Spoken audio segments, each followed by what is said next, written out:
On poursuit ce Lex Inside, on va passer au cas pratique, on va s'intéresser à une visite inopinée dans une entreprise numérique.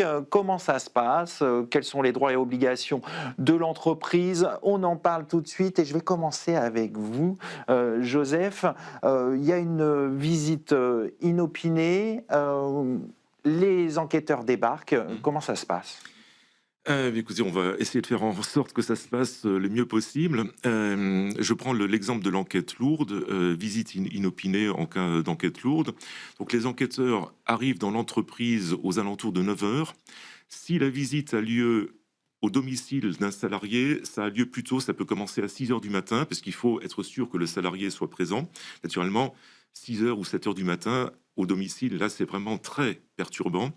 Mais ça peut arriver, et ça peut arriver d'autant plus maintenant avec le télétravail. Il y a eu maintenant un certain nombre d'enquêtes lourdes au domicile des salariés, parce qu'ils sont en télétravail, et les gens perquisitionnés ont protesté, mais leurs protestations n'ont pas été acceptées par la jurisprudence. On a considéré que dès lors qu'il y avait télétravail, eh bien, il fallait bien que les enquêteurs puissent aller au lieu du télétravail. D'accord, donc du coup c'est plus fréquent. Oui, c'est depuis le Covid, ça s'est développé. Alors avant, comme le disait Frédéric, c'était surtout au domicile privé des dirigeants. Maintenant, ça peut être auprès de responsables commerciaux parce qu'ils travaillent chez eux à la maison. Donc, D'accord. voilà. Alors, prenons le cas le plus fréquent dans l'entreprise, donc vers 9 heures du matin.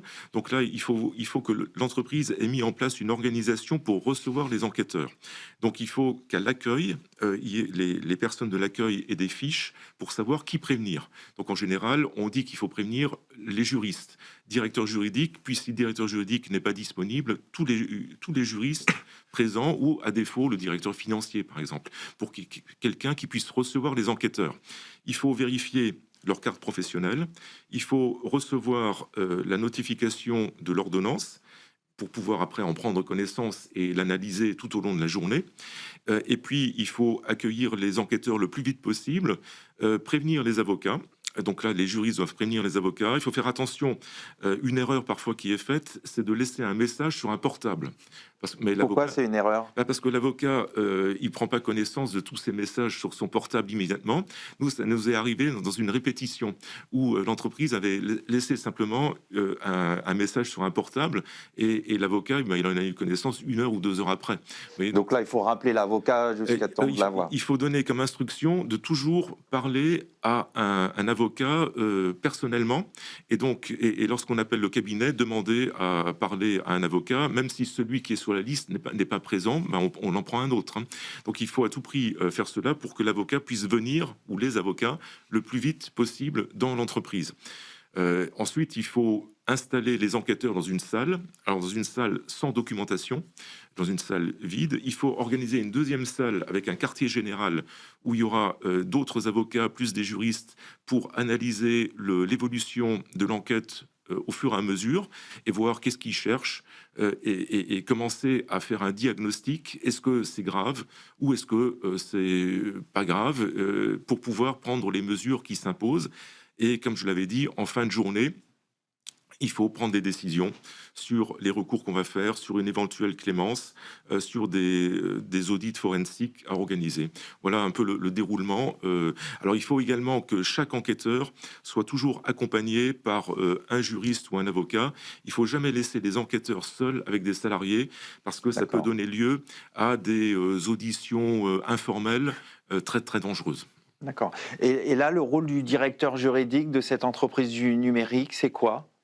Bah, c'est un rôle assez classique, il n'y a pas vraiment de différence, à ceci près que généralement dans les entreprises numériques, il n'y a pas tellement de documents papier, voire aucun document papier. D'ailleurs, ça fait l'objet d'une réflexion de la part de la Commission européenne aujourd'hui, qui se pose la question de savoir est-ce que ça vaut toujours la peine d'aller dans les locaux ou pas, parce que ça engage des frais relativement importants et ça mobilise énormément de leurs collaborateurs et de leurs collaboratrices. Donc ce rôle-là moi je considère que le directrice juridique concurrence, c'est un chef d'orchestre. Pourquoi c'est un chef d'orchestre? Parce qu'il doit penser à tout. Il doit penser à appeler les avocats, il doit penser à organiser l'accueil, il doit penser à trouver la salle, à appeler l'informatique, à les nourrir, etc., etc. Donc en fait, de manière assez reptilienne, il doit penser à tout en 15 minutes. Et c'est facile d'orchestrer tout ça? Moi, j'ai une fiche.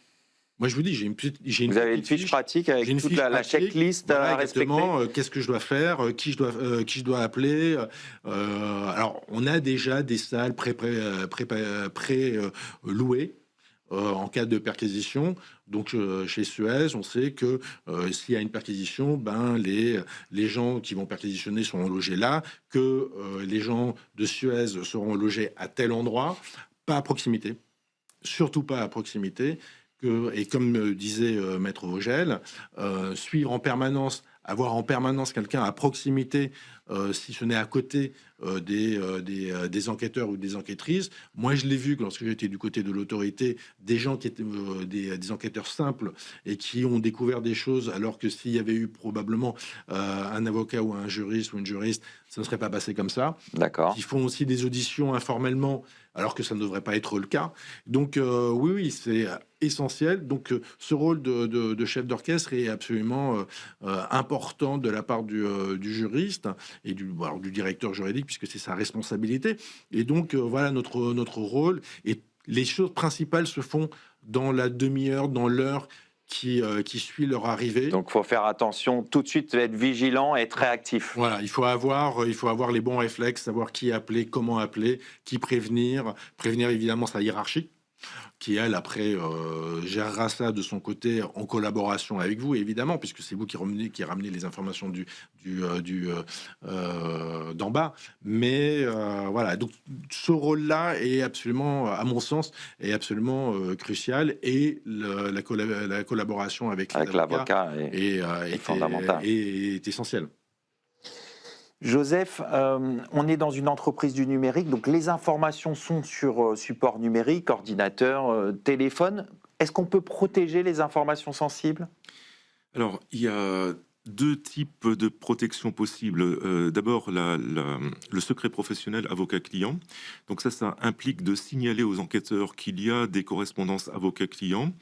Et dans ce cas-là, aujourd'hui, que ce soit la DGCCRF ou l'autorité, on va mettre tout ça sur un scellé fermé provisoire, et ils vont vous donner rendez-vous 3-4 semaines après pour ouvrir le scellé fermé provisoire et regarder ce qui est confidentiel avocat-client ou pas.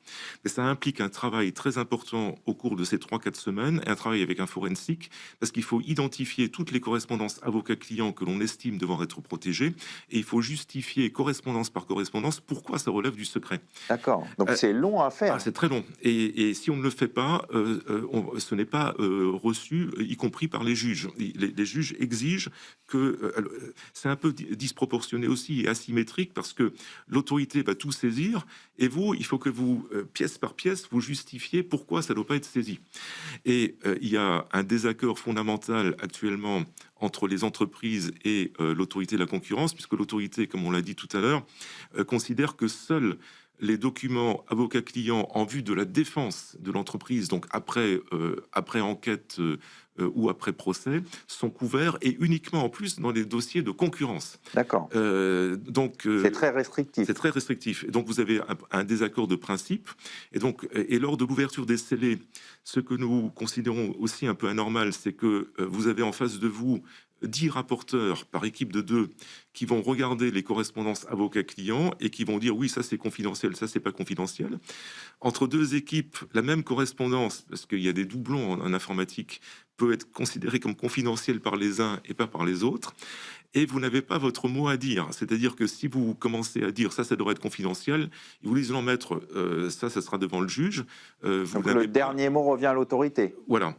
Et on a un désaccord fondamental sur le fait que nous estimons que les conseils que nous donnons devraient ne pas être saisis, et que nous estimons que la jurisprudence de la Cour de justice de l'Union de 2022-2024 et de la Cour européenne des droits de l'homme disent que toute l'activité de l'avocat est confidentielle, y compris la consultation.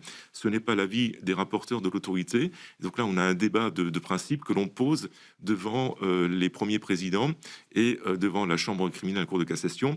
Je pense que le seul moyen de mettre fin à ces divergences, c'est qu'un premier président pose une question préjudicielle à la Cour de justice pour dire est-ce que c'est limité à la fiscalité?